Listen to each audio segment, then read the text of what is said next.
Blessings of the Triple Jam, Theruwan saranai. Welcome. Today we're continuing with our examination of the Mahavedalla Sutta, and this is the Great Inquiry, Dhamma Inquiry between Venerable Mahā Koṭṭhita and Venerable Sāriputta. This teaching contains a lot of things that we can learn and wisely contemplate, and Venerable Mahā Koṭṭhita and Venerable Sāriputta are in dialogue using a style of question and answer to weave through many important areas of Dhamma as a means of instruction. So let's begin by paying respects to the Triple Gem. We can bow our heads in Anjali. Homage to the Buddha, homage to the Dhamma, and homage to the Noble Sangha.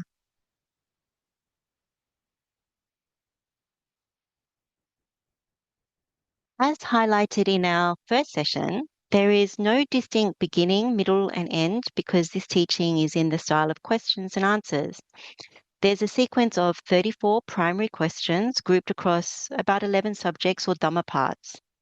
And as we've gone through, we can already see there's a method or pathway to Venerable Mahā Koṭṭhita's framing of these questions and a progression that will eventually end with an analysis of various liberations of mind, Ceto Vimuttis.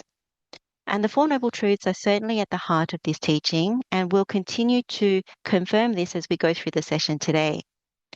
In the first session, we examined 5 out of the 11 Dhamma parts and 13 of the 34 questions. So today, if the timing goes well, we can expect to cover a further 4 Dhamma parts, and this will be about 13 of the 34 questions and 5 out of the 11 Dhamma parts. Something to that extent, or 4 Dhamma parts, 14 questions, sorry. And because there's lots of Dhamma to cover, we'll need to have probably one more session after this to complete our study of this sutta.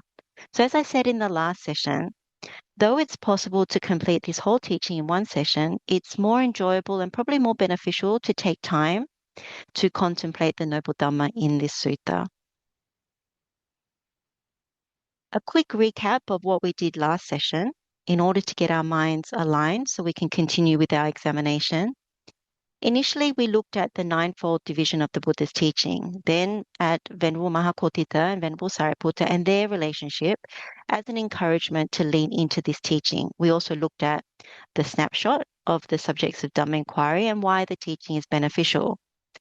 Then we started deep diving into the sutta. So first we had these questions on wisdom and the difference between one who is unwise and one who is wise. And what it comes down to is whether one wisely understands the Four Noble Truths. Then we had questions on consciousness and what it cognizes. And Venerable Sāriputta answered that the 3 kinds of feeling or felt experience is what it cognizes. So we know that consciousness has 4 homes, so form, feeling, perception, and volitional formations. And what Venerable Sāriputta's answer highlighted is how feeling is the most significant thing that we cognize. And then we had a question on whether wisdom and consciousness were conjoined or disjoined. And Venerable Sāriputta answered that yes, they're conjoined, and it's not possible to separate or pull them apart. And the last one on consciousness was if there's a difference between wisdom and consciousness, and Venerable Sāriputta answered that wisdom is to be developed and consciousness is to be fully understood. So bhave, tapa, and parineya. And so we went through how that connects with the Four Noble Truths. Then we had a question on feeling, like what it feels. And again, it was these 3 kinds of feelings, so pleasurable feeling, painful feeling, and neither painful nor pleasurable feeling. After that, 2 questions on perception, and this was what it perceives, and Venerable Sāriputta answered that it's primarily color. And then we had the question on whether feeling, perception, and consciousness are conjoined or disjoined. And Venerable Sāriputta answered that yes, they're conjoined, and it's not possible to separate them or pull them apart. And so we referenced Venerable Nagasena's answer to King Milinda's similar question, applying the simile of a soup or a sauce to help us better understand that. And then the next Dhamma subject was knowable by the mind alone. And the first question was on what can be known by purified mind consciousness released from the 5 faculties, to which Venerable Sāriputta answered that it's the 4 formless attainments. And we briefly looked at transcending form using the Dhatu Vibhanga Sutta and how to reach the formless attainments. And then the next question was on how one understands the state that can be known. And Venerable Sariputta's answer was the eye of wisdom, so panyachakuna. And we had the question on what's the purpose of wisdom? And it's direct knowledge, full understanding, and abandoning. And we connected that to other suttas as well as the Four Noble Truths again. And finally, we looked at right view, so sammaditthi. And we looked at the conditions for the arising of right view, which are the voice or utterance of another, parataghosa, and wise contemplation, yoniso manasikara. And so we looked at what these are, as well as the simile of 2 fire sticks to help us understand that how this leads to the arising of right view. And then the very last question that we looked at in last session was the factors that assist right view when it has these different liberations. So mainly liberation of mind and liberation by wisdom. And whether it's the fruit of that or the fruit and benefit of that. And Venerable Sāriputta's answer was about virtue, sila, learning or what we've heard, sutta, discussion, sākaca, serenity or calm, which is samatha, and insight, which is vipassana. And so we broadly examined how these are 5 supports that help us to attain to the liberations or navigate to, as we said last session, Liberation Street. And we connected it also to different parts of the Sutta Pitaka in order to help us to understand that. And we also briefly included how this 8-fold path becomes the 10-fold path, leading to right knowledge and right liberation. So from this first part, we can already see that our line of sight is towards attaining the liberations. This is the pathway that we're eventually leading to. And so the key foundation within this sutta is certainly the Four Noble Truths. So we need to fully understand the noble truth of suffering, abandon the noble truth of the origin of suffering, which is craving or attachment, realize the noble truth of the cessation of suffering, and develop the path leading to the way out of suffering, which is the Noble Eightfold Path. So in today's session, we're going to cover a whole lot more. I promise you'll be enjoyable. And so let's deep dive back into this sutta. So we're now on the subject of existence, bhava. And Venerable Mahā Koṭṭhita asked, "Friend, how many kinds of existence are there?" And Venerable Sāriputta answered, "There are these 3 kinds of existence, friend. Sense sphere existence, karma bubble, fine material existence, rupa bubble, and immaterial existence, which is arupa bubble." So there's a reason and method, as I've said at the beginning, for Venerable Mahā Koṭṭhita's questions. And he's now transitioning into this subject of existence or bhava after the subject of right view as the next part of this Dhamma Inquiry. Now, why? Now, if we reference the Sammaditthi Sutta, which is in Majjhima Nikāya, Discourse number 9, what's detailed in that teaching by Venerable Sāriputta is how a noble disciple is one of right view, and it gives various different ways and means. One such way is when a noble disciple understands existence, the origin of existence, the cessation of existence, and the way leading to the cessation of existence. And he explained there are these 3 kinds of existence, and he listed the same 3. And with the arising of clinging, there is the arising of existence. With the cessation of clinging, there is the cessation of existence. The way leading to the cessation of existence is just this Noble Eightfold Path. What we can see is that by developing right view, this means understanding what are these 3 kinds of existence. What is it that binds us to them? And based on dependent origination, the condition for the arising of existence is clinging. And the condition for clinging is craving. And the condition for craving is feeling. So remember when last session, Venerable Mahā Koṭṭhita asked, what does consciousness cognize? And Venerable Sāriputta answered that it was the 3 kinds of feeling. Now we can further understand that answer if we recognize that feeling is a significant reason why we generate existence in the future through dependent origination. Rather than seeing existence as suffering, we see existence as pleasurable. So one of the key things is about understanding gross to subtle to even more subtle pleasure seeking and how they connect to these different realms of existence. Now, if we can apply the Buddha's teachings to see that there is suffering in every realm of existence, then there would be no condition for craving and therefore no condition for clinging, existence, birth, aging and death, and the whole mass of suffering. So no dependent origination. Now, the problem is that we have been pleasure seekers for countless lifetimes in all these realms of existence, and we keep holding on to the previous pleasures we've experienced before, just like holding on to healthy bodies, great relationships, good food, good jobs, beautiful possessions, our travel experiences, our generous deeds, blissful meditations, supernormal abilities. So things like seeing past births or reading other people's minds and so on. So there's this verse in the Aranya Sutta in Samyutta Nikaya where the Buddha has a conversation with a deva. And he has this verse that begins with Atitang nanu sochanti, na pajapanti, na gatang. And what that translates is they do not sorrow over the past, nor do they hanker for the future. So he's talking about the Arahants in his noble disciples who are meditating. In our case, what we've been doing over countless lifetimes, including this one, is to sorrow over the past. So let's take a couple of examples. As we age and sicken, we sorrow over no longer having a youthful and healthy body. We think having a youthful and healthy body before was pleasurable. We think, oh, it would be good if I could have a young and healthy body again. Let me have it again. Therefore, consciously or unconsciously, we hanker for that in the future. And this is a recipe for disaster because when we die, if we birth another body like this one, we can expect more of the same kind of suffering that we're going through now, aging and sickness, the same predicament. A wise person sees that we can't assign pleasure to these bodies. They're all subject to birth, aging, sickness, and death. We can't take refuge in these bodies.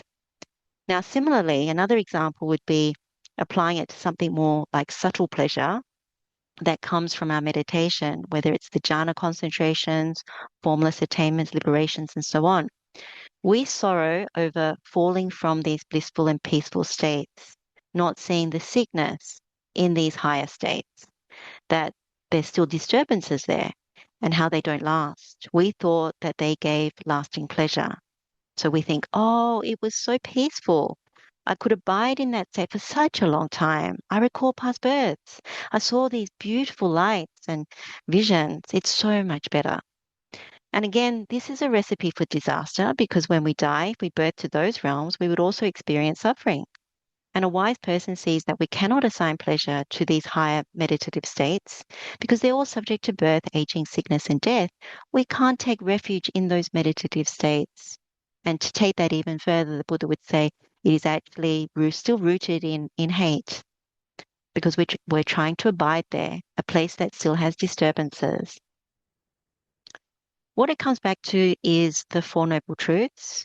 If the First Noble Truth of suffering is well established about these different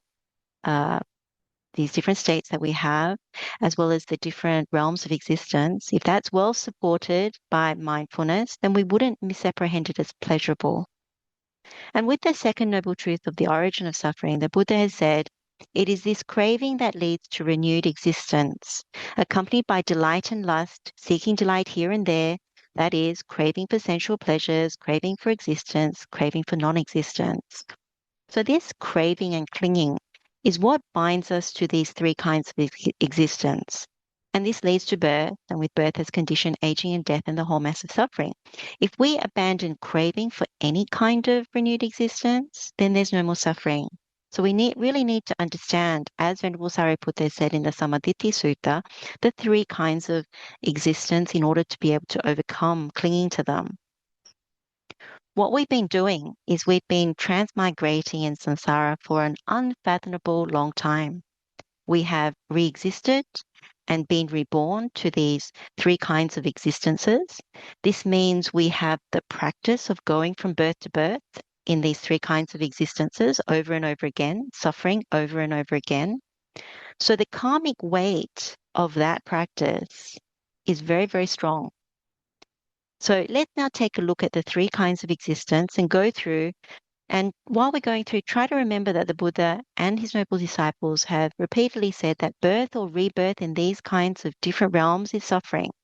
So the first one is the sense sphere or sensual desire existence, kama bhavu. And this consists of 11 realms in which experience is dominated by the five senses. In the Patisambhidamagga attributed to Venerable Sāriputta, he says, the Avicii hell is the lower limit and the Paranimitta Vasavati Devas is the upper limit of the sense sphere. The aggregates, elements, sense bases, form, feeling, perception, volitional formations, and consciousness that are in this interval have their sphere here and are included here. So sense sphere existence includes rebirth in the 4 bad or unhappy, dugati, sensual realms, and 7 good or happy, sugati, sensual realms.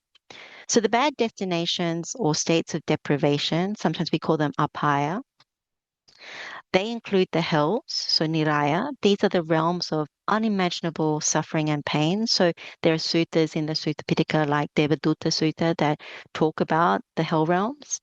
Then we have the animal realm, Tirachana Yoni. So this is a realm of fear and suffering or fear and pain.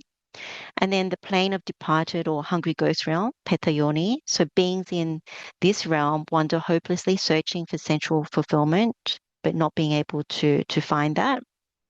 And then the Titan realm, Asura Yoni, and there are beings who are dwelling in this realm, and they're always engaged in relentless conflict with each other. There are suttas in the Sutta Pitaka talking about even conflicts or wars between the devas and the Titans, the Asuras. So that is an immense amount of suffering. Then the good destinations include the human realm, so Manusa, this is where we are, and then 6 celestial or heavenly realms, so Devalokas. And so they are the devas of the 4 great kings. So this is the lowest of the 6 heavenly realms. So the 4 great kings are the guardians of the world in the 4 directions. Then there's the 33 gods, Tavatinsa. So Sakka rules over this realm of devas. Then we have the Yama devas. So devas in this realm are said to live in the air, free of difficulties. Then we have the contented devas, Tusita. So this is the realm of pure delight, and bodhisattvas abide in this realm prior to their final human birth. And then we have devas delighting in creation, which is Nimana Rati devas. So these devas delight in sense objects of their own creation. And then the last one is devas wielding power over the creation of others. So Paranimitta Vasavati devas. So these devas enjoy sensual pleasures created by others for them. So with the arising of clinging, there's the arising of existence. So when we speak about existence, bhava, it has this quality of collecting or accumulating, similar to a money box for future spending. And in this case, we collect sensual experiences by valuing them, clinging to them. And so that's like putting money into the money box for such and such a sensual experience in the future. So as many of you know, from meditating on the physical nutriment, Kapalinkara Ahara insight pathway, if we haven't seen the true nature of people or food, for example, then we crave for sensual things. We cling, we become bonded and tied, sensual desire escalates, and our mind holds on to the physical nutriment, not seeing the danger. So at the point of death, if we're still holding on to the physical nutriment, also called form, it could be food or our own body or other people's bodies, so these gross sensual pleasures, then it can result in a sense sphere existence. But if we see the true nature of things, then we can abandon them by not craving, not attaching, and therefore not clinging. In the Pathamabhava Sutta, this is in Anguttara Nikaya, the Buddha called the sense sphere existence, this kama bubble, as renewal of existence in the inferior realm. So hinaya dhatuya, so inferior. So remember that. People often believe that they'll get another human birth after this one. But the Buddha has said in multiple suttas in the Samyutta Nikaya that a human birth is very rare. There's also a Dhammapada verse that talks about that as well. And it's the same thing for rebirth into the heavenly realms. There are many cases in the Sutta Pitaka where people have been reborn to the hells, to the animal realm, and plane of departed. So if you also read the Petavatu, you can see some of those stories about rebirth into the plane of departed. And if you go to, there's a chapter in Samyutta Nikaya called Satya Samyutta, and it talks about abbreviated text on 5 destinations. The Buddha has said sentient beings who die as humans and are reborn as humans are few, while those who die as humans and are reborn in hell are many. Another one says sentient beings who die as humans and are reborn as humans are few, while those who die as humans and are reborn in the animal realm are many. And then the same thing is said for hell realms and ghost realms, things like that. And then another one so there's about 4 suttas that are like that. Essentially, the odds of rebirth in the human or deva realms, which are good destinations in the sense sphere realm after this birth, is not really in our favor. Okay, so now we'll move and look at the fine material or form sphere existence, so rupa bubble.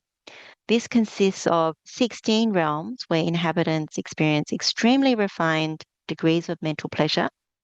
Rebirth in these realms is due to one's ability to attain the first jhana, the second jhana, the third jhana, and the fourth jhana concentrations after passing away and being able to maintain them. And so beings in these realms are said to possess extremely refined bodies of pure light. So in the Patisambhidamagga, it says the Brahma realm is the lower limit and the Akanita noble ones the upper limit of the fine material or form sphere existence. The ideas of mind and mental factors in one who has attained or who has been reborn or who, as an arahant, is pleasantly abiding there, have their sphere here, are included here. So here we're no longer holding on to gross sensual pleasures like food or people, for example. That's been abandoned for more subtle sensual pleasures. So the lifespans in these realms are from 20,000 to, what are they, from Asankheyas up to 16,000 Mahakappas. So this is actually quite long if you go up to the pure abodes. So the first jhana realm comprises of 3 Brahma realms. So the devas of the assembly of Brahma, the realm of ministers of Brahma, the realm of great Brahma, so Mahabrahma. Then the second jhana realm has 3 realms, so devas of limited light, devas of immeasurable light, and radiant devas, so that's Abhasara. And then the third jhana realm has another 3, which is the devas of limited beauty, Paritasubha, devas of immeasurable beauty, Apamana Subha, and devas of total beauty, Subhakina. And then the fourth jhana realm has 7 realms. The first 2 are devas having great fruit, also one where there are unconscious beings. So that's the asanya satta, only body is present, no mind. And then the top 5 are the pure abodes, so Suddhavasa, which are accessible only to non-returners, anagamis, and arahants. So the lowest of those is the devas not falling, so that's aviha. So in the suttas, we hear of certain lay disciples of the Buddha who are reborn here, such as Hatthakavalavi. Then we have the untroubled devas, so atapa, beautiful devas, sudasa, clear-seeing devas, sudasi, and the great ones, or sometimes also translated as the peerless devas, which is akanita. Now in the Pathamabhava Sutta, the Buddha called the fine material sphere existence as renewal of existence in the middling Majjhima realm.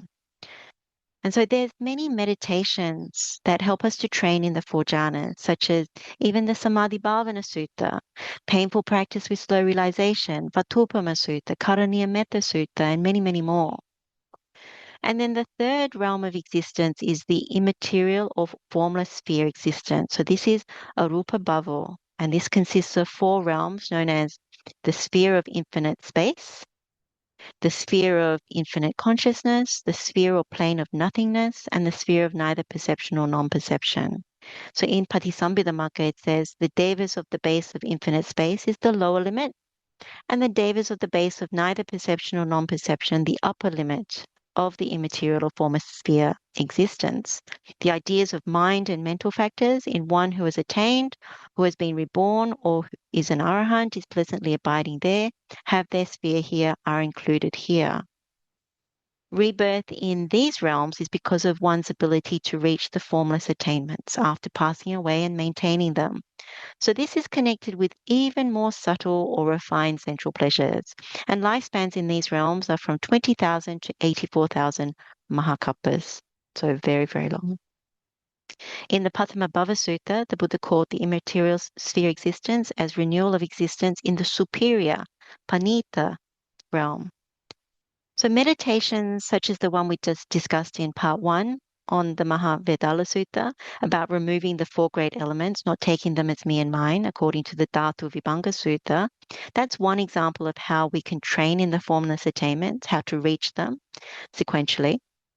And also the Chula Sunyata Sutta, this is Majjhima Nikaya Discourse number 121, Anenjasapaya Sutta and Sunakata Sutta, also both in Majjhima Nikaya, and many others also help us to train in these formless attainments. So although our ultimate goal is Nibbana, we can appreciate from understanding even these things about the 3 different kinds of existence, that there's some skill or development of the mind that is needed to even be able to be reborn in a good destination.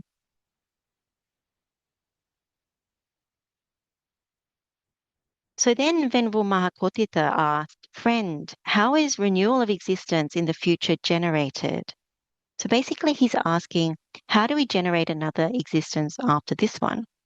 And the word that he's used is punabhava abhinibhati, which can be broken into punabhava, which is renewed existence or literally re-existence or re-becoming. Abhinibhati, which is the term for rebirth or birth or becoming. So together it can be birth of renewed existence or literally birth of rebirth or rebecoming. But in this translation, it's just simply simplified into renewal of existence. And Venerable Sāriputta answered, friend, renewal of existence in the future is generated through the delighting in this and that on the part of beings who are hindered by ignorance and fettered by craving. Then Venerable Mahā Koṭṭhita asked, friend, how is renewal of existence in the future not generated? And Venerable Sāriputta answered, friend, with the fading away of ignorance, with the arising of true knowledge, and with the cessation of craving, renewal of being in the future is not generated. So the important Pali here is avijja nivarananang ko sattanang tanha sangyojananang tatra tatra abhinandana. So sattanang is beings or living beings. Avijja nivarananang is hindered by ignorance. So in the Avijja Sutta, this is in Samyutta Nikaya, discourse number 56, or chapter 56, discourse number 17. The Buddha has said that ignorance is not knowing the Four Noble Truths. So this is very similar to being unwise, one of the first questions that Venerable Mahā Koṭṭhita had asked. When we don't know the Four Noble Truths, we can expect renewal of existence in the future. So that's what we're hindered by, not knowing the Four Noble Truths. Then tanha sanyojananang, so fettered by craving. So this is craving or attachment that fetters or binds us to renewal of existence in the future. Craving refers to kama tanha, so craving for sensual pleasures, bhava tanha, craving for existence, and craving for non-existence, vibhava tanha. And this is what the second noble truth about the origin of suffering really refers to. And then he's talking about tatra tatra abhinandana, so delighting in this and that. And the key thing here is the delighting or abhinandana. When we delight in this or that, so it could be a piece of clothing, a vehicle, food, people, places, our meditative states or abilities. We assign value to the pleasure for that thing. So out of craving or attachment, we collect all these experiences like putting money into the money box. And at the end of this life, this is what propels us towards renewal of existence in the future. So for the sense sphere existence, we collect sensual experiences, we value them, we attach to them, we crave existence for them, we cling to them, and upon death, we can expect renewal of existence in the central sphere realm. And for fine material existence, we collect experience associated with the four jhanas. And having seen through abandoned sensual pleasures and defilements, we value the four jhanas. We attach to them, we crave existence for them, we cling to them. And upon death, we can expect renewal of existence somewhere in the fine material realm. And for the immaterial existence, we collect experiences associated with formless attainments. So, having abandoned the four great elements, we value the sphere of infinite space, infinite consciousness, the sphere of nothingness, sphere of neither perception or non-perception. So, we attach to them, we crave existence for them, cling to them, and upon death, again, we expect renewal of existence somewhere in the immaterial realm. This is what happens when we don't understand the danger of delighting in this or that, gross or subtle, or even more subtle, and how it conditions the arising of suffering. So now let's look at how we can connect this to the Dhamma we already know. So most of us have learned the Samadhi Bhavana Sutta. This is discourse number 22 of Samyutta Nikaya, discourse number 5, chapter 22. And this is where the Buddha taught about developing concentration in order to understand the arising and passing away of the five aggregates. In other words, impermanence of the five aggregates. So clinging to the five aggregates is suffering, which refers to the noble truth of suffering. The insight pathway for the arising and passing away is what's shown on this slide. So we have the arising on the left and the passing away on the right.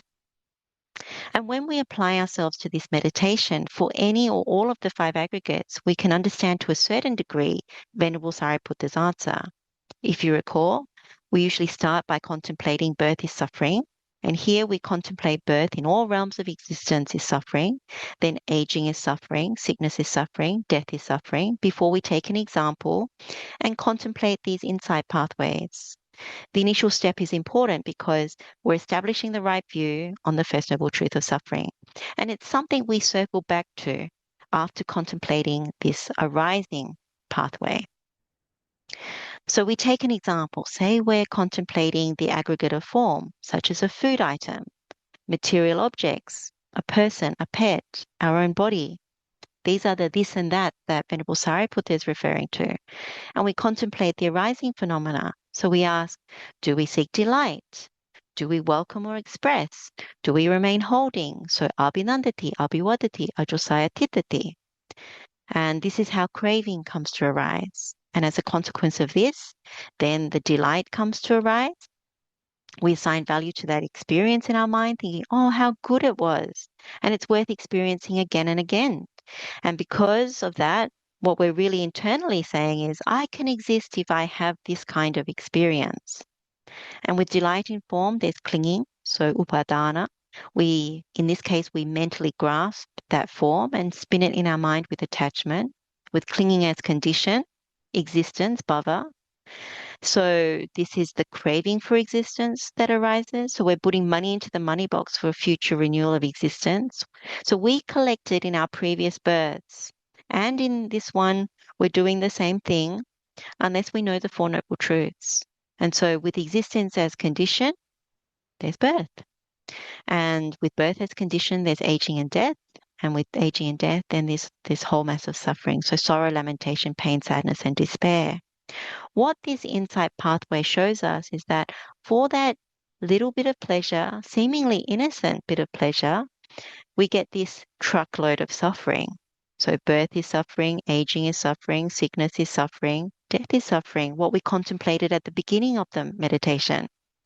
So it's because of craving, so taking delight in this and that we get all this suffering. So that is how we constructed this body, how we came to arise. So we arise dependent on conditions, like growing a seed in a field. So in the Sela Sutta, the Buddha says, where karma is the field, consciousness is the seed, and craving is the moisture. So if we haven't seen the danger clearly about this arising of suffering, this dire predicament, and we don't look at it from our own perspective, our own examples, then what we'll do is we'll continue to delight in this and that. And what we can expect is renewal of existence in the future. And if this is the case, then in this particular instance of looking at gross form, sensual pleasures, it will result in a sense sphere re-existence, which is an inferior realm. So when we see this clearly in our meditation, using our own examples, we then ask ourselves, do we want to continue to do this over and over again? And the answer should be a very strong, no, I don't want to do this. I want to stop this dependent origination. In other words, having understood the arising phenomena, I want to break these links. So I want to break any of these links. And then we contemplate this side, the passing away. So we apply the same example that we used before. So it could have been food, material objects, a person, pet, our own body. And so we don't seek delight in this form. We don't welcome or express. We don't remain holding. So nabi nandati, nabi vadati, najosaya titati. If so, delight in form ceases. With the cessation of delight, there's a cessation of clinging. With the cessation of clinging comes the cessation of existence. So there's no craving for existence to be reborn into this and that place for this and that. And we're not putting money into the bubble box for another existence. And so with the cessation of existence comes the cessation of birth. With the cessation of birth comes the cessation of aging and death. And with the cessation of aging and death comes the cessation of the whole mass of suffering. So there is no more renewal of existence. So in the meditation, the mind gets very spacious and peaceful and happy. So when we deepen this meditation on the five aggregates to include how we delight in more subtle states, then we can examine how renewal of existence in the fine material and immaterial existences also come to arise and pass away. And so what we can see from this example of a sutta meditation is how we can know the Four Noble Truths. The samudaya or arising represents the first and second noble truth of suffering, and the atangama, the passing away, represents the third and fourth noble truth, so cessation and noble eightfold path. So by knowing the Four Noble Truths comes the fading away of ignorance. So this is what Venerable Sāriputta is saying here, that the fading away of ignorance. And also, because we're having the cessation of craving, when we take our examples and realize we don't want to seek delight, don't want to welcome, don't want to express, don't want to remain holding, and so on, then the cessation of craving also means the cessation of suffering. So we see that this also gets ticked.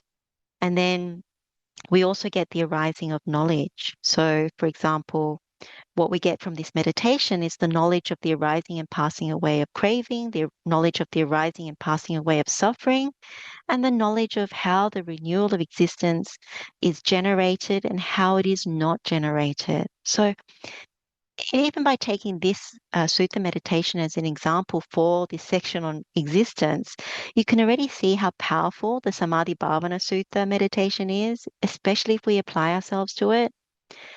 And yet we can also see, yet again, how the Four Noble Truths is at the heart of this teaching by Venerable Mahā Koṭṭhita and Venerable Sāriputta. So I'm just going to pause here for a few moments, maybe a few minutes, and just take that Dhamma into the mind.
Okay, let's continue.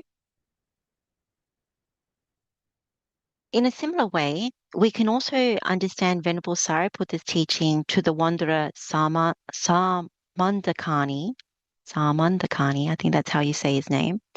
And he asked Venerable Sariputta this question in the Pathamasukha Sutta. He said, what is happiness? What is suffering? And Venerable Sariputta answered, rebirth, friend, is suffering. No rebirth is happiness.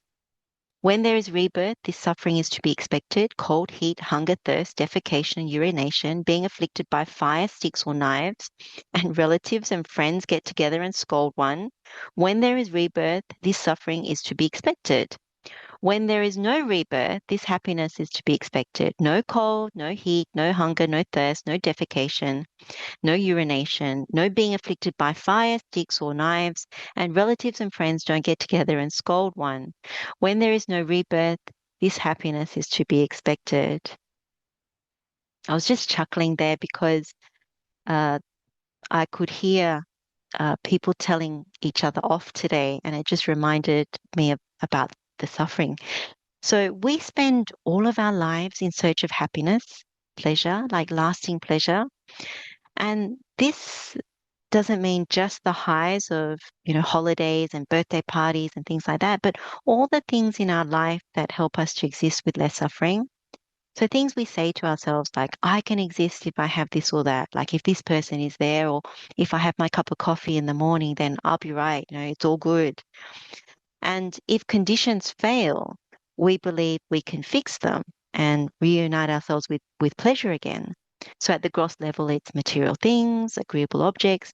But then at the subtle level, it can be our meditative abilities and being able to abide in certain states for a long time, or even supernormal abilities. But what we don't see is that we're doomed to fail because of dependent origination, because of birth, aging, sickness, and death, because of, as Venerable Sariputta said, all these external conditions like cold, heat, hunger, thirst, defecation, urination, but then all these other afflictions that we go through, but we brush aside. And so this is why the Buddha didn't teach us about pleasure or happiness in the world, but emphasize suffering, because the true reality is the way out of this dire predicament is through fully understanding suffering. And we can also just connect these two verses by the Buddha when he expressed his joy at the very moment of his attainment of Nibbana. So this is from Dhammapada verses 153 to 154. Through countless rounds of birth, transmigrating but not finding, searching for the builder of this house. To birth again and again is suffering. House builder, you are seen, you will build no more. Your rafters are broken, the roof destroyed. The mind has reached Nibbana, has attained the destruction of craving. So rather than searching and finding a creator or an eternal self or some other reason for transmigrating through countless rounds of rebirth, the Buddha understood directly for himself that the Four Noble Truths and dependent origination gave him the answer.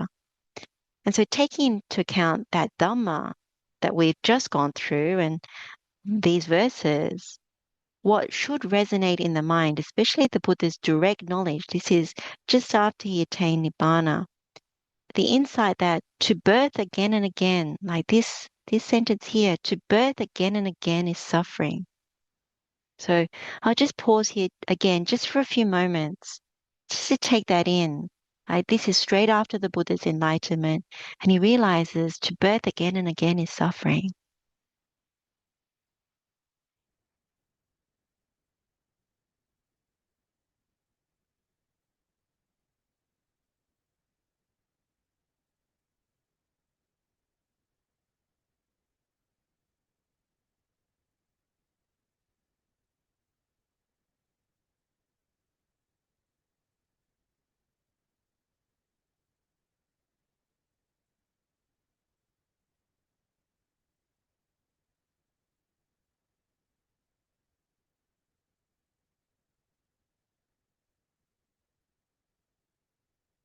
Okay, let's keep going. But before we go on to the next few questions, which are going to be on the first jhana, let's address why Venerable Mahā Koṭṭhita jumps from these questions on existence to the first jhana. And it may seem a little peculiar to some, but as we've highlighted before, there's a method and pathway to his questioning. One thing is when we were talking about renewal of existence is how the sense sphere existence is actually an inferior thing, and the fine material sphere existence is a middling thing, and the immaterial sphere existence is a superior thing. So what that confirms to us is the importance of developing the mind. So developing the skill and training in order to overcome the sense sphere, because it's considered the inferior realm. So that means we need to develop the mind towards jhanas, attainments, things of that nature. And as we mentioned earlier, this includes the good and bad destinations from the hells up to the Deva realms is what we're calling the sense sphere. So in the Bhava Sutta, this is in Anguttara Nikaya, chapter 6, discourse number 105, the Buddha has said because there are these three kinds of existence that are to be abandoned, and one is to train in the three trainings. And so these three trainings are higher virtuous behavior, adisila sikha, higher mind or higher concentration of mind, adichitta sikha, and higher wisdom, adipanya sikha. And as we train in these three, we abandon greed, hatred, and delusion. So what's important to highlight for today's session is the training in the higher concentration of the mind, so adichitta sikha, which is when we're secluded from sensual pleasures, secluded from unwholesome states, and we enter and dwell in the first jhana and then develop to the second, third, and fourth jhana.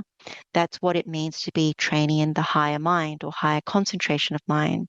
So that's why there is this connection. So ultimately, the goal is complete cessation of suffering to realize nibbana.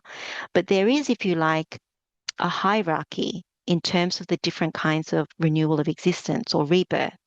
If one can't attain nibbana in this life or at the point of death, the Buddha has said in the Santatara Sutta, the formless is more peaceful than the form realm, and cessation is more peaceful than the formless. This is in Itavuttaka, discourse number 73. So this sutta is also very relevant when we come to talk about cessation later on in Mahavedalla Sutta. So he had a gatha, the Buddha, at the end of this Santatara Sutta, where he says, those beings who reach the form realm and those established in the formless, if they do not know cessation, come back to renewal of existence. Those who fully understand forms without getting stuck in the formless are released into cessation and leave death far behind. Having touched with his own person the deathless element, free from clinging, having realized the relinquishment of clinging, his taints are all gone. The fully enlightened one proclaims the sorrowless state that is void of stain. What we need to see is the importance of overcoming the sense sphere realm. And the way to do that is to train in jhana concentrations and formless attainments, because the result that we can expect is middling or superior realms. And that's why Venerable Mahā Koṭṭhita's next few questions are about the first jhana. And also, briefly, before we look at the insight pathways contained in the Avijja Sutta, the reason I bring this one up is because when we look at the arising and passing away of ignorance, and we can see that if we're hindered by ignorance, the result would be renewal of existence, so bhava, or punabhava. And with the passing away of ignorance, we nourish true knowledge and liberation. So the left-hand side is, okay, ignorance leads to renewal of existence. This side is true knowledge and liberation, developing towards nibbana. And the Buddha had said, there's no first point of ignorance. It's not seen. And before this, there was no ignorance, and afterward it came into being. Ignorance is seen to have a specific condition. So we see in this sutta that there's an insight pathway. So the nutriment for ignorance is the 5 hindrances. The 5 hindrances have the nutriment of 3 kinds of misconduct. 3 kinds of misconduct have non-restraint of the sense faculty. They have as their nutriment the lack of mindfulness and clear comprehension, so asati, asampajanya. And then they have a nutriment which is unwise contemplation, and that their nutriment is the lack of conviction. And the lack of conviction has as its nutriment hearing the wrong Dhamma, and that has as its nutriment associated with bad people. So what this is showing us is if we associate with the wrong company, we won't hear the true Dhamma, such as the Four Noble Truths, therefore we lack conviction. We would unwisely contemplate. We would lack mindfulness and clear comprehension. We wouldn't have any reason to restrain our sense faculties, and therefore we would continue to undertake the three kinds of misconduct by body, speech, and mind. And so we cultivate in our mind the five hindrances, and therefore we nourish ignorance. So for this session on the Mahavedalla Sutta, what's important is how the five hindrances nourish ignorance. We know that the five hindrances obstruct jhana concentrations and also the enlightenment factors or bojjhangas. So if we ask ourselves, what do we cultivate most of the day? Even if we're busy, do we set aside time to develop our sutta meditations and uplift the right view? If so, maybe this is the only time in the day that we go against the worldly stream. But if we don't set aside time for any meditation, then the question might really be, what do we cultivate all day? And the answer is the five hindrances. We have sensual desire, ill will, sloth and torpor, or sometimes called dullness and drowsiness, restlessness and worry, and doubt. So kama, chanda, vyapada, dhinamitta, uddacca, kukucca, and vicikicca in Pali. So if we're honest, this is our true center of gravity of the mind for most, if not all of our day. We get swept up with conditions at home, at work, in our community, in the world. And so we don't have the right view uplifted and active. Instead, the wrong view is active, meaning our daily practice is to live nourishing ignorance, nourishing greed, hatred, and delusion. If this is our predominant daily practice, our habitual tendency, then what can we expect at the end of our life, after death, with the breakup of the body? We can expect renewal of existence in an inferior realm. So this is how we also see the danger of the arising of ignorance. It's not a small thing. It's what we've been cultivating for countless lifetimes. And if we have this strong habitual tendency and practice the unwholesome pathway, nourishing ignorance, then the result would not be good. On the other hand, if we look at this side, we associate with good people, then we would hear the true Dhamma. We would hear things like the Four Noble Truths. We would develop conviction. We would wisely contemplate. We would certainly have mindfulness and clear comprehension. And we would know why we need to restrain the sense faculties. And by restraining the sense faculties, we would have the three kinds of good conduct, and we would develop the four establishments of mindfulness, seven factors of enlightenment, and true knowledge and liberation. And renewal of existence can be ceased.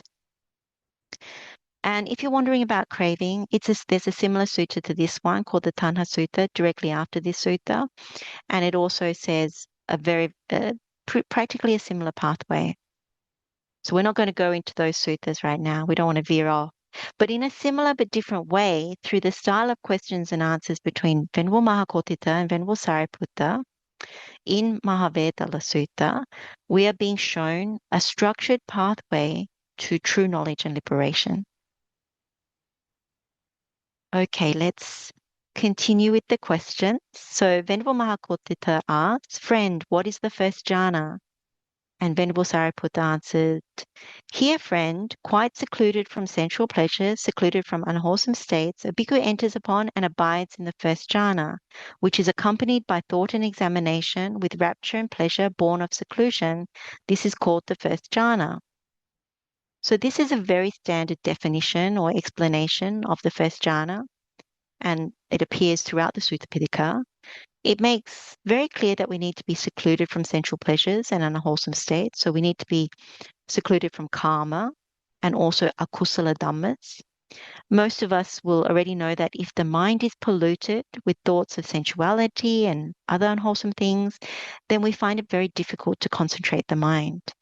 In the Mahanidesa Sutta, or Mahanidesa, which is Venerable Sāriputta's analysis, he's defined three kinds of seclusion: bodily seclusion, mental seclusion, and seclusion from acquisitions. So for now, let's just focus on bodily seclusion and mental seclusion. So kaya viveka and chitta viveka.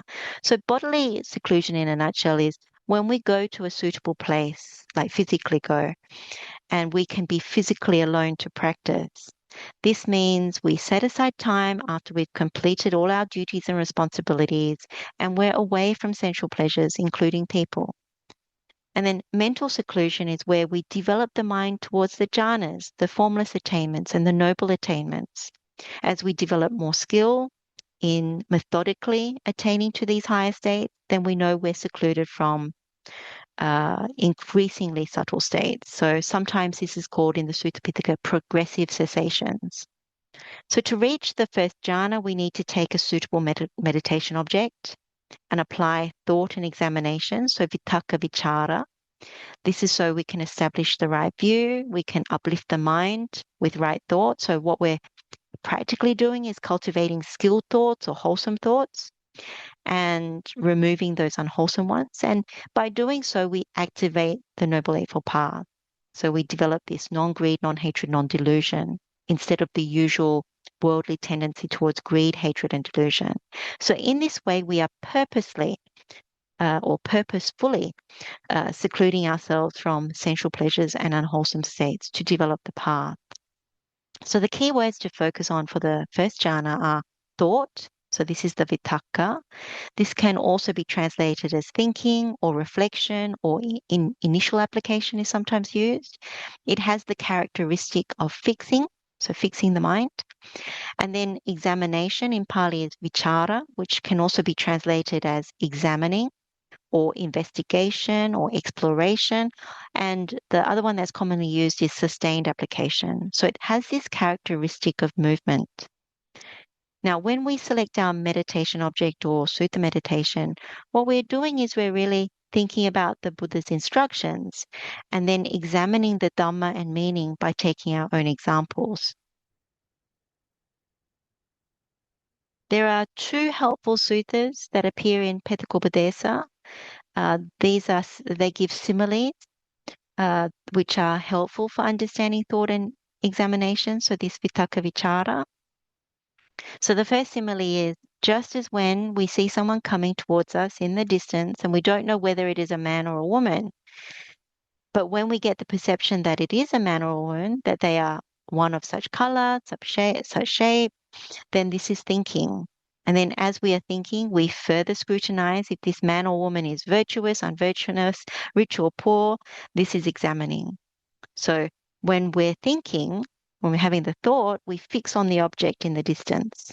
And when we examine, we wonder about that particular object and turn it over in our minds. So this is the first simile. So thinking is the process of fixing the mind, and examining is trying to figure out the signs and features, if you will, of that particular object. And then the second simile is just as when a winged bird first accumulates speed and after accumulating speed is able to glide. Thinking is like the accumulation of speed and examining is like the outstretched wings as the bird glides. So in this case, thinking gathers momentum to achieve steadiness, and then examining makes the most of that to achieve the movement. So this second particular simile, and I found this GIF that I thought was quite good because you see the flapping of the wings, which is like the thinking, and then the gliding is once you've reached that particular momentum. So I like this simile because it's particularly resonant with the process of entering into the first jhana and then experiencing the rapture and happiness and being able to sustain that. So it's helpful to reflect on the two similes if there's any confusion about thought and examination or vitakka vichara. And the Buddha actually gave a simile for the first jhana, which is useful to go through. So this is in the Panchangika Sutta in Anguttara Nikaya, chapter 5, discourse number 28. Sometimes it's called the Samadanga Sutta. In this sutta, the Buddha gave 5 similes for noble 5-factored right concentration and a further 3 similes in support of the development and cultivation of that concentration. So that, in effect, one becomes capable of realizing any state realizable by direct knowledge. So this is a particularly excellent sutta when it comes to understanding the mechanics of jhanas through contemplating these jhana similes. The Buddha would often use similes as skillful means to help us penetrate the Dhamma. So when we contemplate the similes, it allows us to unlock certain meanings as well as help us to deepen our understanding of how to practice, how to train, how to make progress. And I've done a talk on this one before. So that aside, let's look at the Buddha's simile for the first jhana. Just as a skillful bathman or bathman's apprentice might heat bath powder in a mental basin and sprinkling it gradually with water, would knead it until the moisture wets his ball of bath powder, soaks it and pervades it inside and out. Yet the ball itself does not ooze. So too the bhikkhu makes the rapture and happiness born of seclusion drench, steep, fill and pervade this body, so that there is no part of this whole body that is not pervaded by the rapture and happiness born of seclusion. So it's a pretty visual image that we get from the Buddha about how to develop the first jhana. So in the simile, he starts with an external process of a person preparing bath soap. So you take the bath powder, you sprinkle some water on it, you knead it, you wet it, and you soak it until it reaches a consistency or texture that's thickened and well developed, without anything oozing out or seeping out. So in a similar way, when we take a meditation object, for example, the Buddha's instructions on contemplation of, say, the 32 body parts, or contemplating the noble truth of suffering, and we apply thought and examination, vitakka vichara, as thoroughly as we can to establish the right view and get wholesome thoughts and states, we become secluded from sensual pleasures and unwholesome states. So we get the rapture and pleasure of the first jhana concentration. So it's born of that seclusion. So a few points to highlight. It is very important to take a meditation object, to take the Buddha's words or instructions, because we can't simply sit on a cushion or chair and tell the mind, hey, stop thinking, or you go into the first jhana. It doesn't work like that. And nor can we proliferate through our existing thought processes and enter into the first jhana, because that's very worldly and it just pollutes the mind. Instead, we need wholesome thoughts to overcome unwholesome thoughts to reach the first jhana. So if we try to stop all thoughts, whether it's by asking the mind nicely or by forcing it, the mind usually pushes back and mental chatter tends to flood the mind. And this is because we haven't established the right view and right thought is not purified. And again, if we passively push the mind by using phrases like just let go, relax, be peaceful, or use artificial keys, different kinds of mental tricks, then that can actually be quite obstructive, because we're not applying the Buddha's medicine, and it will also lead to the wrong path and practice. So we might get some kind of concentration, but it may not be the right one. It's not the one that is liberating, and it's likely rooted in greed, hatred, and delusion. And particularly delusion. So one might get concentrated, but the right view is not established. And so noble right concentration is what the Buddha is really talking about. In the Deveda Vitakka Sutta, and this is where Buddha gives his account of his experience as a bodhisattva prior to attaining Nibbana, this process is highlighted really, really well. So what we find is that if we've done our contemplation well, then it's like the person who's prepared the bath soap well. The consistency is just right, as in consistency and foundation. We've applied vitakka vichara to our meditation object well. Our insight from our contemplation is strong. So we experience the rapture and happiness suffusing the whole body. So this is the piti sukhang. Now, for some, this could be experienced as goosebumps or tingles through the body, sometimes heightened rapture flowing around the body, where everything feels activated and pleasurable. But it can also be felt as mild, with only the head tingling in a good way, or some kind of rapture flowing from the top of the head downwards. Some people also experience tears flowing even while in meditation with the eyes closed. And it doesn't necessarily mean that the meditation is broken, because it depends on how well the meditation object has been contemplated. But when it happens like that, like the tears, it can feel like a real purification process. And usually it escalates through to the second jhana and so on and so forth. It can happen very quickly. Now, on the other hand, if we haven't done this well, then even if we reach the first jhana, it may be that we haven't prepared the mind well enough in order to feel the effects of the rapture and happiness in our body, or maybe our effort is weak, or maybe we've simply gone through the motions of contemplation and the insight hasn't been triggered. So, in other words, the insight is weak, or the unwholesome states, like if we've been very busy, we've had altercations with different people, we come to the cushion, and maybe those are heavier than we expected. And what happens is they're still pervading the mind.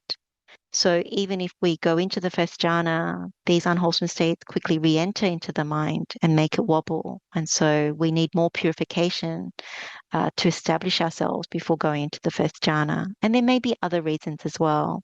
But whatever the case may be, the outcome is we're not able to sustain the first jhana and we fall from it. So this is like preparing the bath soap, which doesn't have the right texture or consistency. It's not thick enough, not well developed.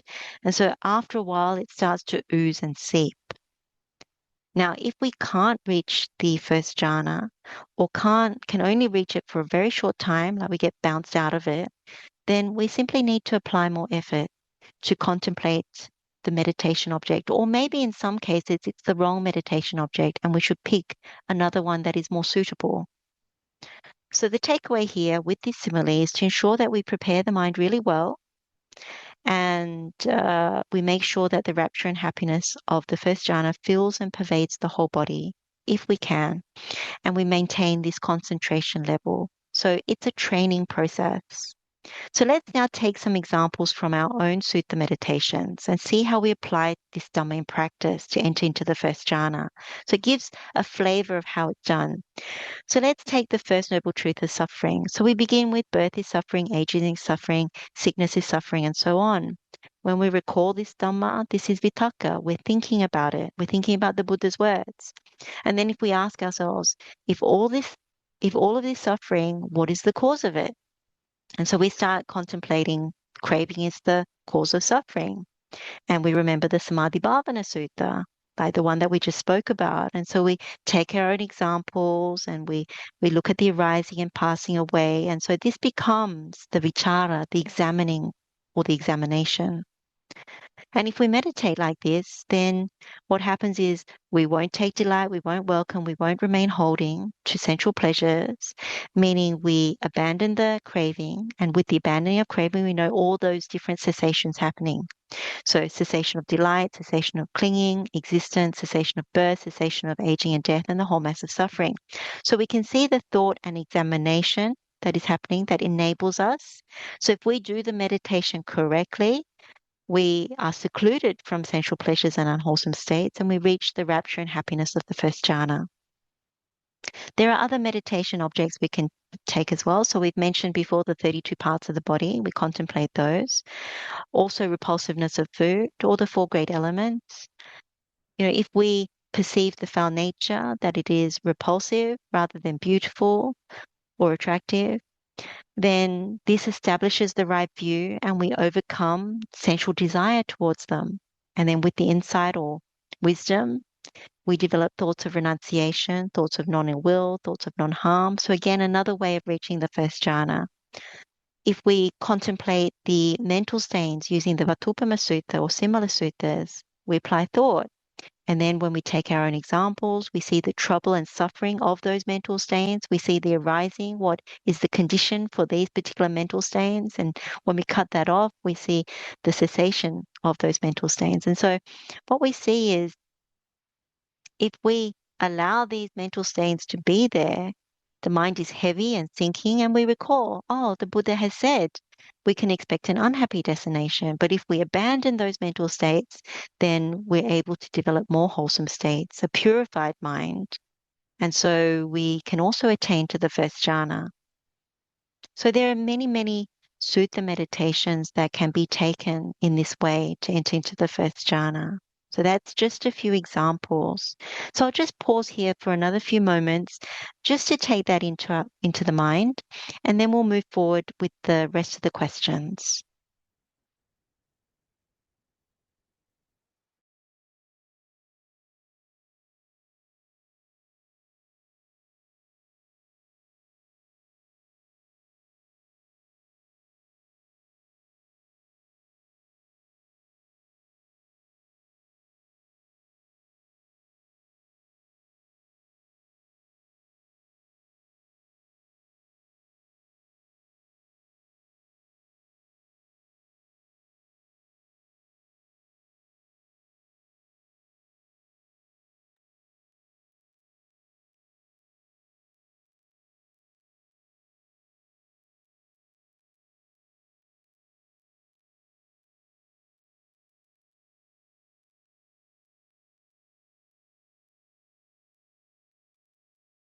Let's continue with Venerable Mahā Koṭṭhita's next couple of questions on the first jhana. Friend, how many factors does the first jhana have? Venerable Sāriputta answered, Friend, the first jhana has 5 factors. Here, when a bhikkhu has entered upon the first jhana, there occur thought, examination, rapture, pleasure, and unification of mind. That is how the first jhana has 5 factors. We'll keep going. Friend, how many factors are abandoned in the first jhana and how many factors are possessed? Friend, in the first jhana, 5 factors are abandoned and 5 factors are possessed.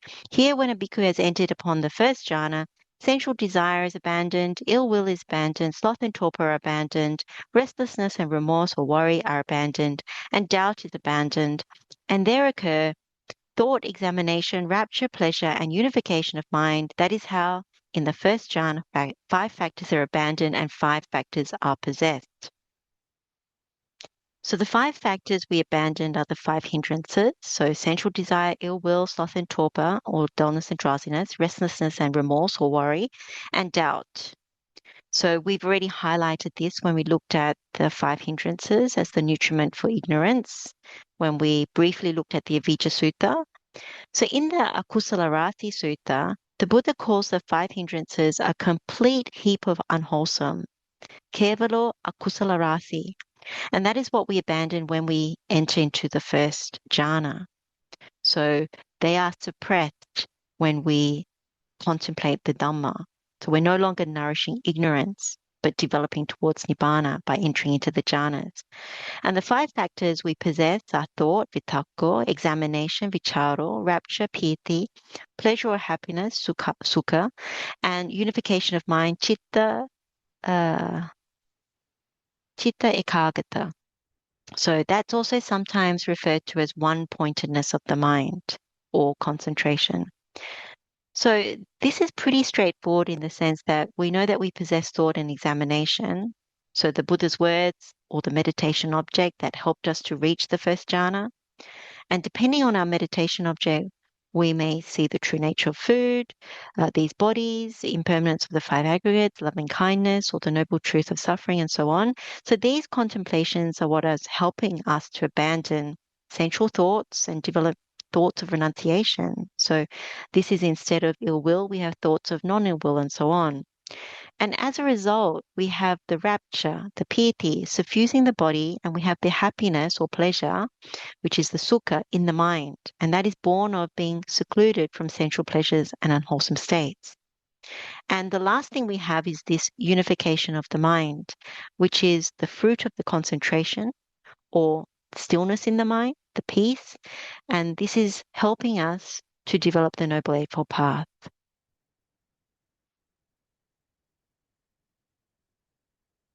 We now go to the subject of the 5 faculties, so pancha indriya. And Venerable Mahā Koṭṭhita asked, Friend, these 5 faculties each have a separate field, a separate domain, and do not experience each other's field and domain. That is, the eye faculty, the ear faculty, the nose faculty, the tongue faculty, and the body faculty. Now of these 5 faculties, each having a separate field, a separate domain, not experiencing each other's field and domain, what is their resort? What experiences their fields and domains? And Venerable Sāriputta answered, Friend, these 5 faculties each have a separate field, a separate domain, and do not experience each other's field and domain. That is, the eye faculty, the ear faculty, the nose faculty, the tongue faculty, and the body faculty. Now these 5 faculties, each having a separate field, a separate domain, not experiencing each other's field and domain, have mind as their resort, and mind experiences their fields and domains. It's interesting, in the Sutta Pitaka, a Brahmin called Unnaba also asked the Buddha the same question regarding these 5 faculties, and the Buddha gave the same answer. And we'll refer to that particular sutta a little bit further on. So the 5 faculties we're referring to are eye faculty, ear faculty, nose faculty, tongue faculty, and body faculty. And what Venerable Sāriputta is saying is that they have separate fields and separate domains. So the Pali word here for field is vissajjaka, and that can also be translated as realm or reach or sphere. And domains, separate domains, is gochara. So that's what they're saying here is domain, but it can also be translated as the range or the scope. And so they're not meant to experience each other's fields or domains. Now, we've never really contemplated this before. So how do we understand the field and domain of the 5 sense faculties? So each sense faculty has their own unique object. So forms for the eye faculty and what it can see, sounds for the ear faculty and what it can hear, odors for the nose faculty and what it can smell, flavors for the tongue and what it can taste, tactile objects for the body and what it can touch. And we may not have thought about this before because we assume it happens automatically and it happens together, but they're distinctly separate. So, for example, the eye faculty can't know sounds, can't know odors, flavors, or tactile objects. The ear faculty can't know forms, can't know odors, can't know flavors, can't know tactile objects. The nose faculty can't know forms, sounds, flavors, or tactile objects. The tongue faculty cannot know forms, sounds, odors, or tactile objects. And the body faculty can't know forms, sounds, flavors, or odors, in terms of touch. So through each sense faculty.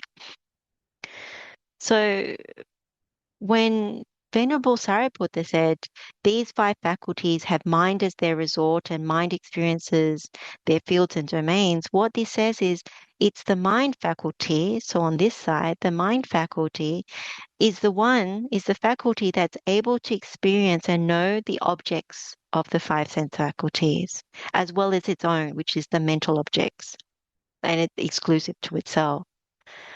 So in this way, what we're saying or what we're seeing is that the mind is dependent on each of the 5 faculties.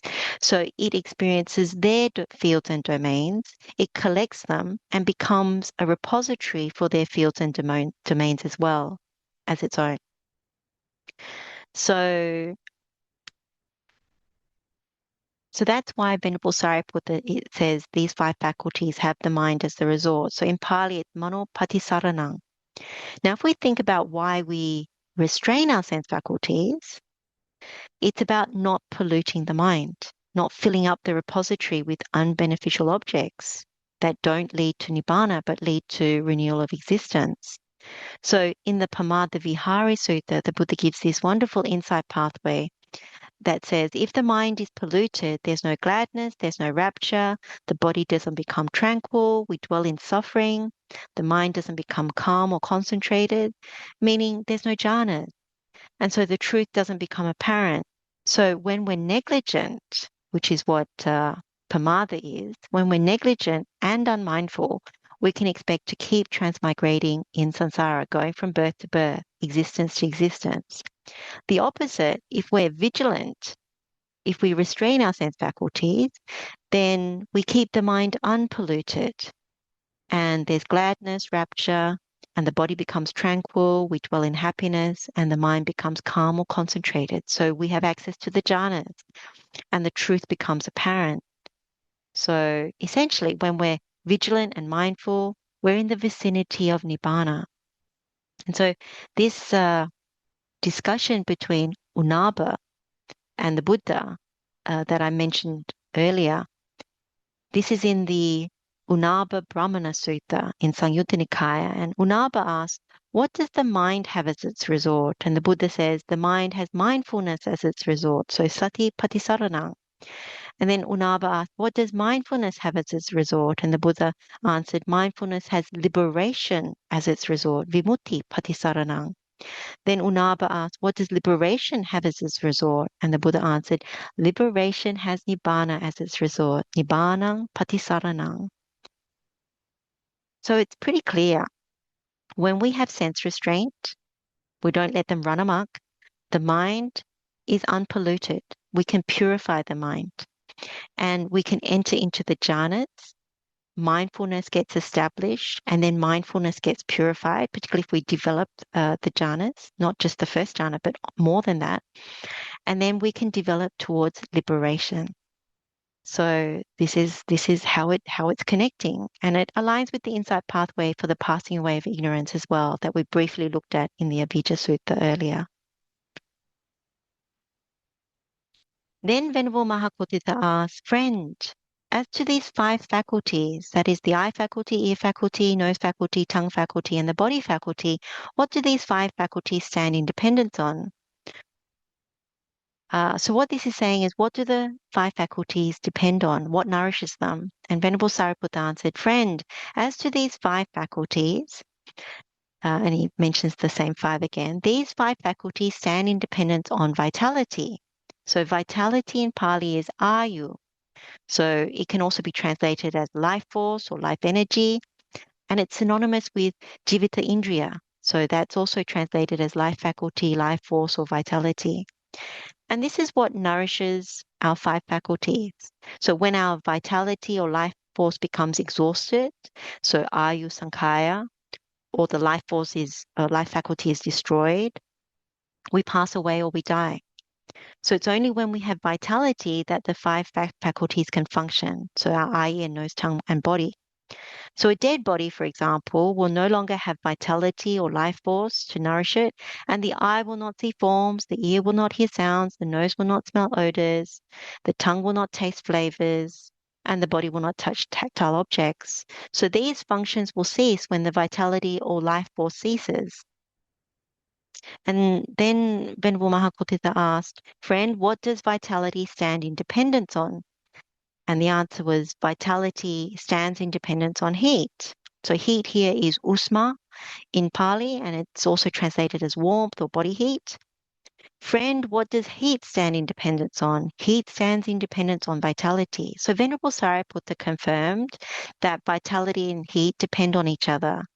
We experience this through the proper functioning of our own body with the heat and vitality. Another way of looking at it is our bodies thermoregulate the temperature of our body to maintain it at a core temperature. So I think that's approximately 37 degrees Celsius or 98 point something Fahrenheit. So that's when there's the proper functioning of our cells and organs and all those sorts of things. We are particularly sensitive to temperature changes. So if our core temperature rises above 40 degrees Celsius, or I think that's 104 Fahrenheit, we can get heat exhaustion, heat stroke, and potentially fatal organ failure. If we have prolonged exposure to temperatures below 0 degrees, so 32 degrees Fahrenheit, that has also significant health risks. So hypothermia, frostbite, and in the case of a dead body, it no longer has vitality and the body is cold. So then Venerable Mahā Koṭṭhita asked, just now, friend, we understood the Venerable Sāriputta to have said vitality stands in dependence on heat, and now we understand him to say heat stands in dependence on vitality. How should the meaning of these statements be regarded? In that case, friend, I shall give you a simile, for some wise men here understand the meaning of a statement by means of a simile.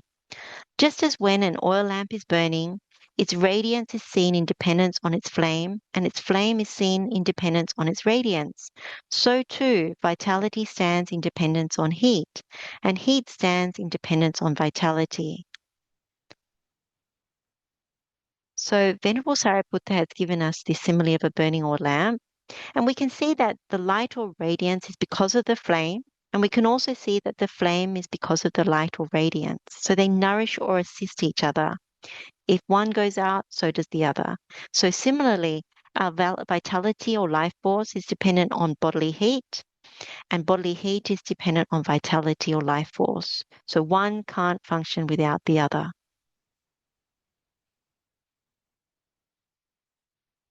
Next, Venerable Mahā Koṭṭhita asked, friend, are vital formations things that can be felt, or are vital formations one thing and things that can be felt another? So vital formations in Pali is ayu sankara. So this can also be translated as vital conditions or conditions for life. And what Venerable Mahā Koṭṭhita has asked is whether we can know vital formations or things like vitality or life force from feeling, or is it from something else? And Venerable Sāriputta correctly answered, vital formations, friend, are not things that can be felt. If vital formations were things that can be felt, then a bhikkhu has entered upon the cessation of perception and feeling would not be seen to emerge from it, because vital formations are one thing and things that can be felt another. A bhikkhu has entered upon cessation of perception and feeling can be seen to emerge from it. So it's very clear that these vital formations, so vitality and so on, are things that are not things that can be felt. And what Venerable Sāriputta has used is this cessation of perception and feeling. So this very high state of cessation, Nirodha Samapatti equivalent, in Pali, cessation of perception and feeling is Sanya Vedayita Nirodha. And he's used that to prove his point. Now, in the Anapubbha Nirodha Sutta, the Buddha outlined 9 progressive cessations. So you start with the first jhana and you go second jhana, third jhana, fourth jhana, and then you go into the 4 formless attainments. And then lastly, you reach the cessation of perception and feeling. So that's the traditional way of citta viveka. And for someone who's entered into the cessation of perception and feeling, what has ceased is the perception and the feeling. Now, if vital formations are things that can be felt, then the person in this state, so in this meditative state where feelings have ceased, would not emerge from that state. So that means they would be dead because of the dependency between feeling and vitality. So that when feeling ceases, vitality would also cease. But this is not the case. Vital formations are one thing, and things to be felt are another. So vital formations still function when a person enters and emerges from cessation of perception and feeling. And so there are examples in the Sutta Pitaka. One is where Venerable Sāriputta spoke with Venerable Ānanda about his attainment of cessation, his Nirodha Samapatti, how he entered and remained in the cessation of perception and feeling, and he was describing it. And another account is of the Buddha's final Nibbana. So this is in the Parinibbana Sutta, where the Buddha progressively attained up to the cessation of perception and feeling. Then he progressively descended to the first jhana, and then he progressively attained up to the 4th jhana, where he emerged and immediately after attained final Nibbana. So those are 2 instances in the Sutta Pitaka. And then next, Venerable Mahā Koṭṭhita asked, friend, when this body is bereft, of how many states is it then discarded and forsaken, left lying senseless like a log?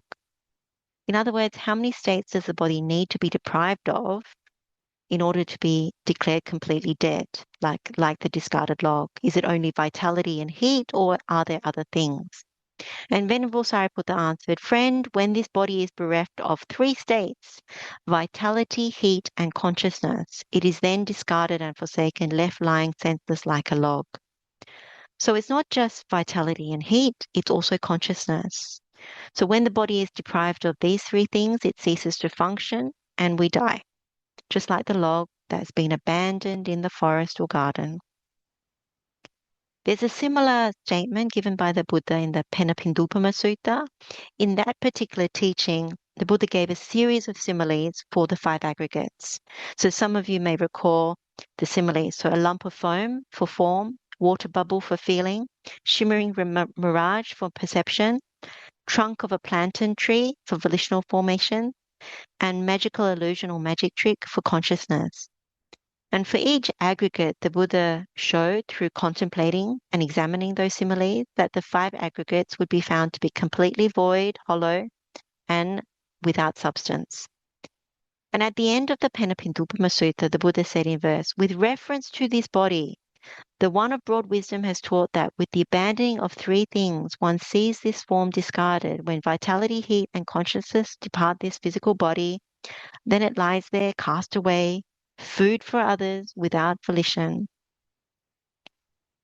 So you can see we've received a lot of knowledge by going through this teaching with Venerable Mahā Koṭṭhita and Venerable Sāriputta and connecting them with other teachings like this one that I've just read out, the Penapindupama Sutta.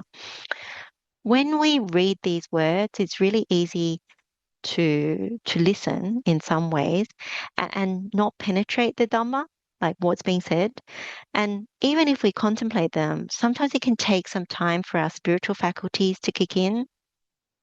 Like if we take this as an example, like if we think, oh, okay, the body is deprived of vitality, heat, and consciousness. Okay, that's it. Or it's all over, right? Okay, next. But it hasn't really landed, if you know what I mean. So what's really good is to really look at these bodies, really think about it, really deliberate on it. This is the body or bodies that each of us holds as precious. Whether it's our own body as precious or other people's bodies, our loved ones who are precious. And how do we know that we hold it as precious? It's because we're very protective of these bodies. Like in terms of our own body, it's our main home. So we tend to it every day, we bathe it, we feed it, we exercise it, we groom it, we give it medicine, we rest it, and much, much more. And then knowing that there are dependencies for this body, that this body is not within our control, that we can't make it last, that once it dies, it will be cast away and become food for others, as the Buddha has said, then we need to remind ourselves to see that the body that we hold as precious, or other people's bodies that we hold as precious, our loved ones, that this process that it has to go through is suffering. It's dukkha. And birth is suffering, aging is suffering, sickness is suffering. I mean, sickness shows us, and even aging shows us, this connection between heat and vitality. It wanes as we age. And when we sicken, it's trying to balance it all the time. And of course, we're death-bound, and that is suffering. And so to believe anything else is to believe in lies and illusions. And so why we really study this Sutta Pitaka, why we develop our mind, is to directly know and see this, to really attempt to get out of this suffering once we see it. And so there's a similar teaching by the Buddha to Venerable Tissa that I wanted to share. It's Dhammapada verse number 41. And what I found remarkable about it is, and bear in mind that the Buddha knew Venerable Tissa was ready for attainment. So what I found remarkable about it was, by understanding what we just learned in the last question, it led Venerable Tissa to attaining arahantship and the four analytical knowledges. So that's pretty amazing.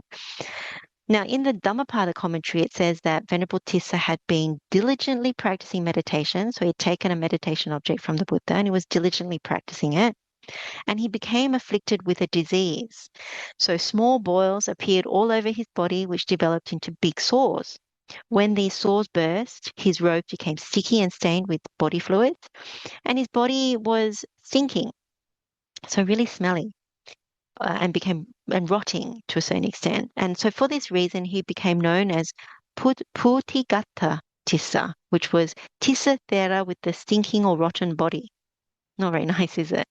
So with his supernormal abilities, the Buddha saw what was happening with Venerable Tissa and how he had been abandoned by other monks in the monastery, probably due to his smell. So knowing that Venerable Tissa was ripe for arahantship, the Buddha thought to himself, this monk has been abandoned by his fellow monks. At present time, he has no other refuge than me. So the Buddha took it upon himself to make preparations to wash Venerable Tissa's robes. And as he was attempting to move Venerable Tissa, the monks offered to carry him to where his robes could be washed. And so the Buddha instructed them to wash Venerable Tissa's robes thoroughly in hot water and then lay them out in the sun to dry. And then the Buddha bathed Venerable Tissa in warm water.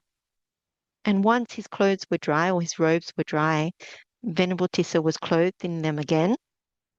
And with a refreshed body and a tranquil mind, he laid down on the bed.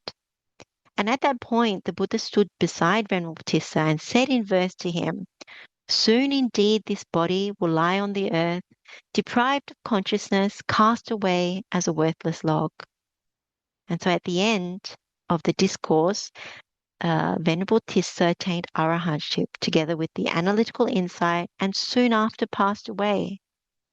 So this story is an encouragement, to take the time to deeply contemplate these different dhammas, to connect with them through what we already know, and to deepen our understanding where we can.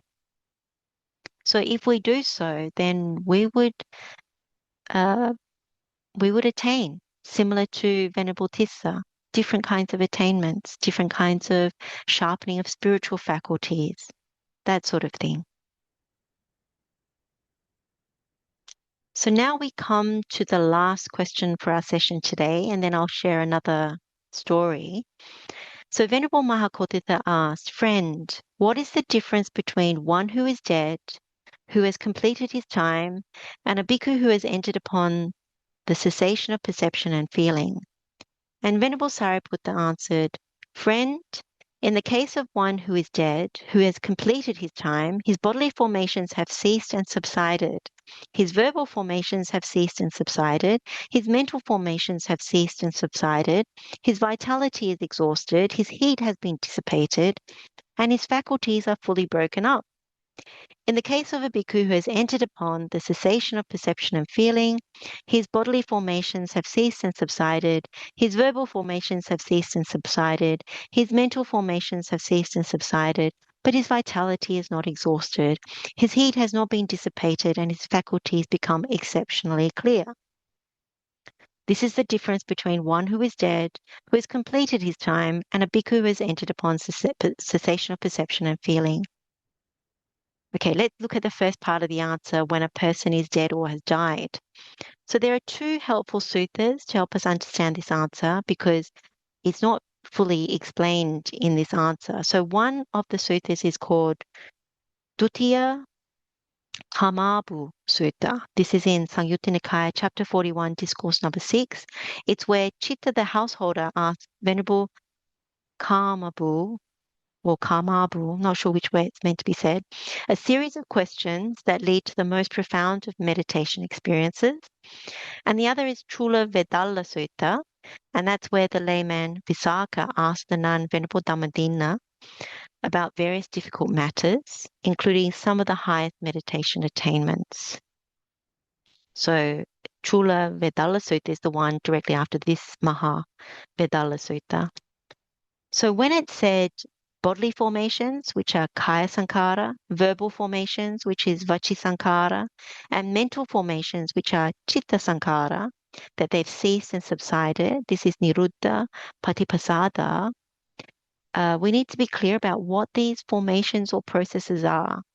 So the two suttas I just mentioned, they both state that in-breathing and out-breathing, which are dependent on the body, are the bodily formations. So as we know, a dead person no longer breathes in and out.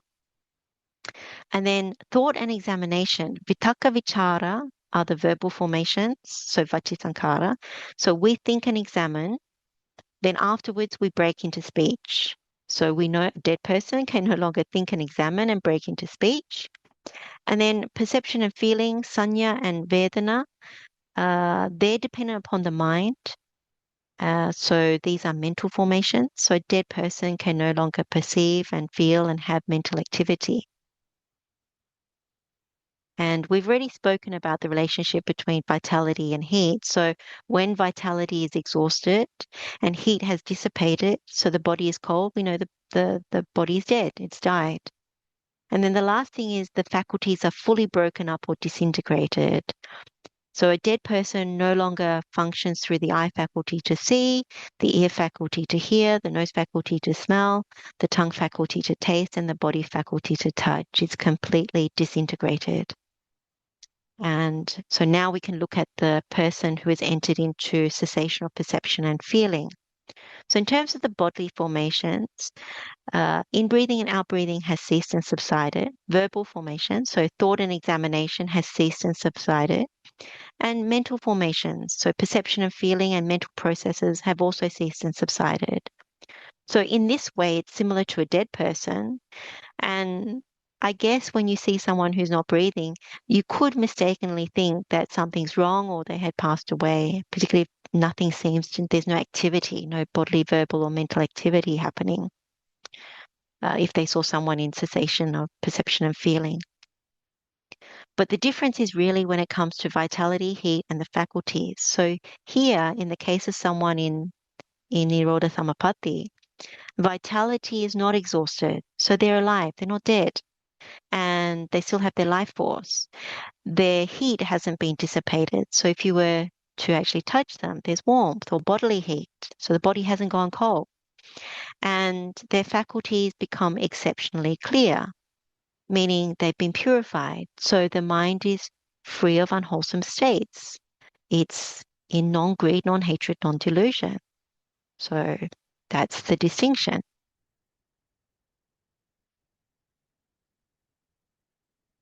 And then the last thing I wanted to share in terms of the talk is this fascinating account about Venerable Sanjiva, who was one of the chief disciples of Kakusanda Buddha.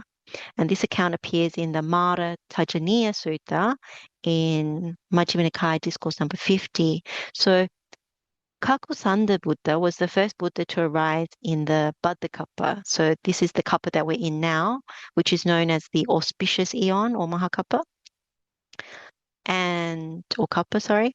And there are 5 Buddhas that arise in this Eon. So Kakusanda Buddha was followed by Purnagamana Buddha, as well as Kassapa Buddha, and then after that was Gautama Buddha. And of course, Maitreya Buddha is still to come. So it's a very auspicious one because there are dark periods where no Buddha comes. So we're very fortunate to be born in a Buddhakappa. Now, in the Mara Tajaniya Sutta, it's Venerable Mahā Moggallana who's recounting this past birth story to Mara, the evil one. And the part of the account that is pertinent or relevant to our examination of Nirodha Samapatti is in regard to Venerable Sanjiva. So Venerable Mahā Moggallana said, "It happened once, evil one, that the Venerable Sanjiva had seated himself at the root of a certain tree and entered upon the cessation of perception and feeling. Some cowherds, shepherds, ploughmen, and travellers saw the Venerable Sanjiva sitting at the root of the tree, having entered upon the cessation of perception and feeling. And they thought, 'It is wonderful, sirs. It is marvellous. This recluse died while sitting. Let us cremate him.' So you can see in this particular instance, someone has mistaken this venerable as being dead when they're actually attained to cessation. Then the cowherds, shepherds, ploughmen, and travellers collected grass, wood, and cow dung, and having piled it up against Venerable Sanjiva's body, they set fire to it and went on their way. Now, evil one, when the night had ended, the Venerable Sanjiva emerged from the attainment." So I'll just add here that apparently when a person has attained to cessation, They're not subject to injury or death within the attainment itself. He shook his robe, and then, it being morning, he dressed, and taking his bowl and outer robe, he went into the village for alms. The cowherds, shepherds, ploughmen, and travellers saw the Venerable Sangjiva wandering for alms, and they thought, "It is wonderful, sirs. It is marvellous. This recluse who died while sitting has come back to life." That was how the Venerable Sangjiva came to have the designation Sangjiva, which means the survivor. So we can see in this example how a noble one, in cessation of perception and feeling, can be mistaken as being dead, and in fact their vital formations and faculties are still functioning. So this is probably a good place to stop for today. So there's a lot of Dhamma to digest. I might just take a few moments for you to take that Dhamma into your mind, and then we'll have questions